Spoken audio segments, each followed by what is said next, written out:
mga ka-vlogs, good morning. So karon nga adlaw nata karon diri sa Quezon, Bukidnon. E nami karon diri sa area sa ako asawa, gipawala mi og yuta sa iyang ate. And we are planning to build a mini farm. So kani nga area and hopefully pohon ma-realize ang amo ang plano ani nga yuta. So luag-luag pud siya gamay.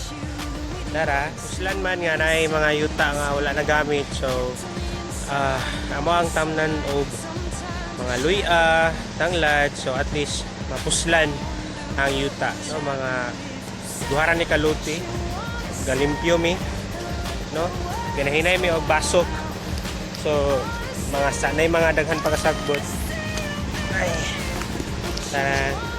Tara ko asawa. Ang hinlo. So nay mga saging amo aning pangputlon. So puhon kani nga area ato na yung i-change, no? Ato na yung i-transform into a mini farm. Tama na to og again mga panakot. So puhon pa-plaster na ni. So nanami mga seeds sa luya mo nang i-prepare. Then for the other nga mga spices, tanglad, so ahot siguro po o mga sili, amo na isunod ko og ma-plaster na ang yuta. So amo pa ni ipa-cultivate. Tara. So vlog ni gamay.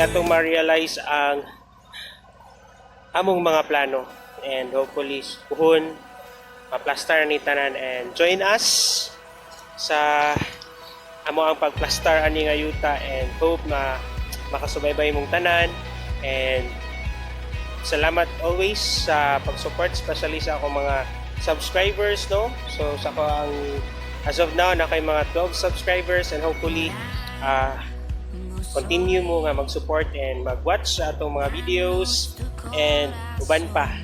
And salamat kayo. So continue to support me. Thank you for everything. Just click and subscribe. Comment sa inyong mga suggestion kung sa pa ang mga tsada itanom, no, sa ato ang gamay nga luna sa ato ang mini farm puhon. And salamat nga mag-uban mo padayon sa atong journey. So thank you so much. Bye-bye. So update na po na kita sa itong next nga vlog.